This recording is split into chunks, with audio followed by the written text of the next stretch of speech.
In the heart of a quiet village, by the river Obu, a child was born under a full moon.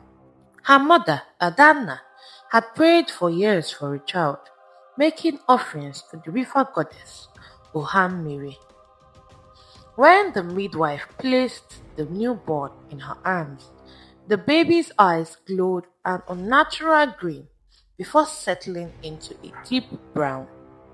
The old chief priest, Dibia of Fodili, who had come to bless the child, felt a shiver in his bones. She is not an ordinary child, he whispered. Adana named her daughter Ezinne, meaning a good mother. Mother is supreme. For she believed the river goddess had finally answered her prayers, but as Ezinne grew, strange things began happening. She never fell ill, never cried, and the river always seemed to part slightly whenever she stepped into it.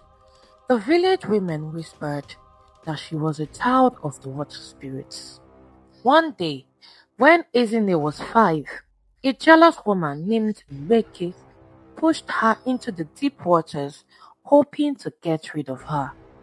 The villagers watched in horror, only for Ezinne to emerge moments later, completely dry, a small serpent coiled around her wrist. From that day, even the bravest warriors kept their distance. By the time Ezinne turned 18, her beauty was beyond human. Her skin glowed like a polished bronze. Her hair was thick and dark, and her eyes seemed to hold the secrets of the world. Every man in the village wanted her hand in marriage, but none dared to approach. There was a saying, to touch Ezinne is to court death. One man, however, ignored the warnings. Okechukwu, a young hunter, boasted that he would win her love. One evening, he followed her to the river bank where she sat alone, humming a song that made the air tremble. Ezinne, he called.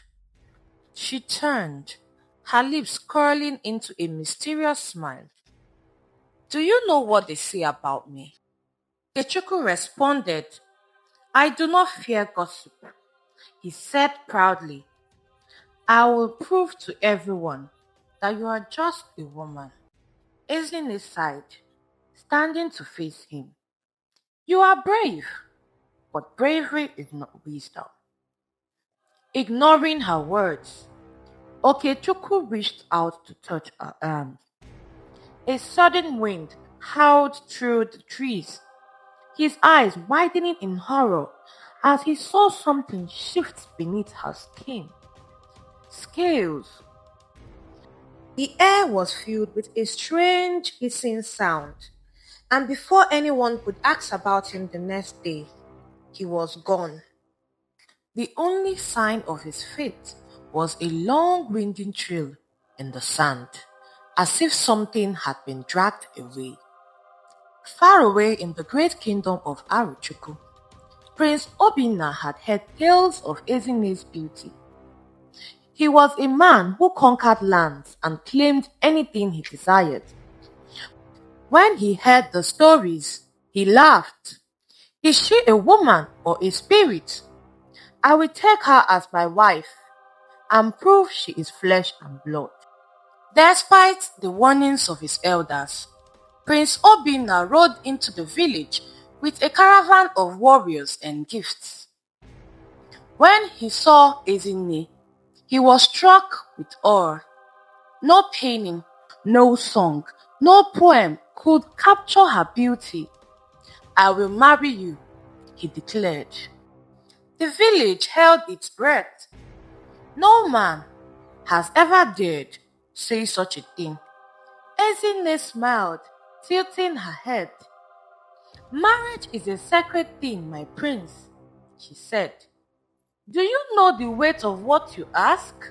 I do not fear you, and I will give you my kingdom, the prince responded. The old priest, Dibia of Fodili, stepped forward, shaking his head. Do not do this, my prince. You dance with a spirit whose heart is not of this world. Obinna only laughed. Then let me dance. And so a great wedding was prepared. Drummers played, dancers leaped into the air, and the villagers feasted. But as Ezinne and Obinna stood before the sacred fire, the flames flickered unnaturally, as if something beyond the mortal realm was watching. That night, Obinna awoke to find Ezinne missing from their bed. The room was cold, and outside, the river hummed a strange energy. Curious, he followed the sound to the water's edge. There, beneath the moon, he saw her. She stood on the water's surface, her feet barely touching the rippling waves. And then, before his eyes, she changed. Her leg deep in the river, her skin shimmering like the scales of a sacred python. Her eyes glowed green, unearthly. Obinna gasped, stepping back, his mind screaming at him to run. But something held him in place. Ezinne turned to him, her voice like silk and thunder. You wanted me, my prince. Here I am. The prince fell to his knees. You are a goddess, he whispered. Ezinne approached, lifting his chin with a scaly hand. No, I am not. I am something between, she said. She could see the fear in his eyes, the way his heart pounded. She had seen this before. Every man who had ever tried to own her had learned too late. She was never meant to be possessed. The night was thick with tension. Flames flickered from oil lamps, casting long shadows over the ancient carvings that lined the temple walls.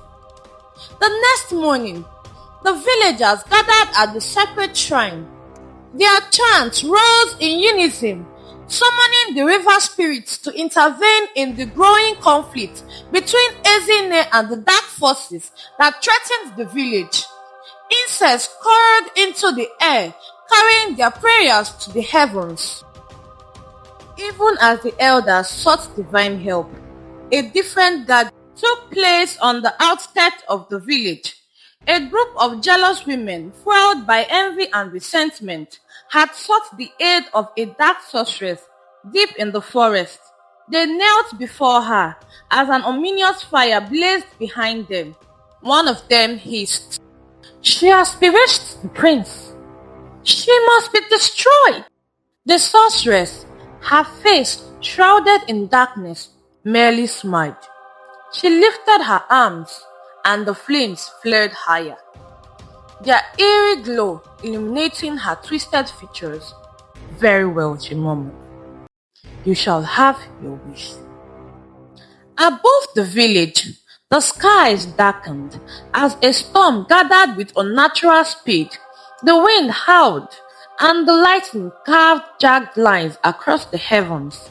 The air cracked with unseen forces as the river churned violently, sensing the disruption in the balance of power.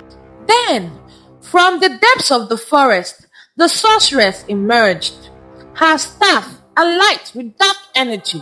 She raised her hands, and from the raging fire beside her, a demon burst forth. Its body was formed of molten flames, its eyes glowing like twin embers as it moved towards the river with unnatural speed.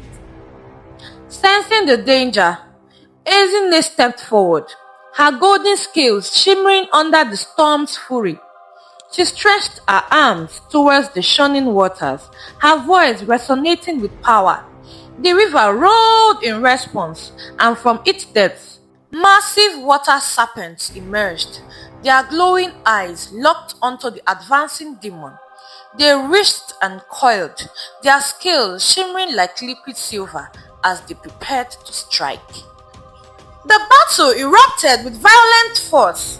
The demons spilled fire, scorching the ground as the water serpents lunged, their bodies twisting through the air. The village was caught in between, its people cowering as the very elements waged war. But then, the sorcerer's gaze locked onto Ezine with a sinister grin. She uttered a powerful incantation, and a ring of fire encircled her, licking her feet. She gasped, her power draining as the magic bound her in place. The heat seared her skin, and her strength fluttered. Just as the sorceress prepared to strike the final blow, a blinding light illuminated the sky. The river itself seemed to rise, its water parting, as a divine figure emerged. It was Ohamiri, the river goddess, her presence radiant and undeniable. With a mere wave of hand, the water dissipated, and the sorceress staggered back, her power crumbling in her presence. The balance has been disturbed, Ohamili declared, her voice resonating like the roar of the tides. She turned to the sorceress, her eyes glowing with ancient wisdom. You have meddled in forces beyond your understanding. With a single gesture, she casted judgment upon her, and the sorceress let out a chilling scream as her body dissolved into mist, vanishing into the thin air. The village watched in stunned silence, but the battle was not over yet. The prince, who had been caught in the sorcerer's spell, stood by the edge of the river, his eyes vacant and lost. A ghostly glow surrounded him as he took slow, deliberate steps into the water. Ezine, he called out, his voice distant as though something from another world. I hear the river's call. Ezine, still weakened, reached for him, but Ohamiri placed a gentle hand on her shoulder. His fate was sealed the moment he chose to love a daughter of the river, she said softly. Now he must join us. The prince's body shimmered, his form becoming translucent as he waded deeper into the water. His human shape dissolved, replaced by something ethereal, something beyond morality. As the river embraced him, the storm dissipated, leaving only the soft glow of the moon. After many weeks passed, and the prince did not return, the villagers began to whisper amongst themselves. Some said he drowned, others said he was taken by the river spirits. But those who believed in magic said that when the moon is full, you can see him, a figure gliding beneath the water, its eyes glowing softly in the dark.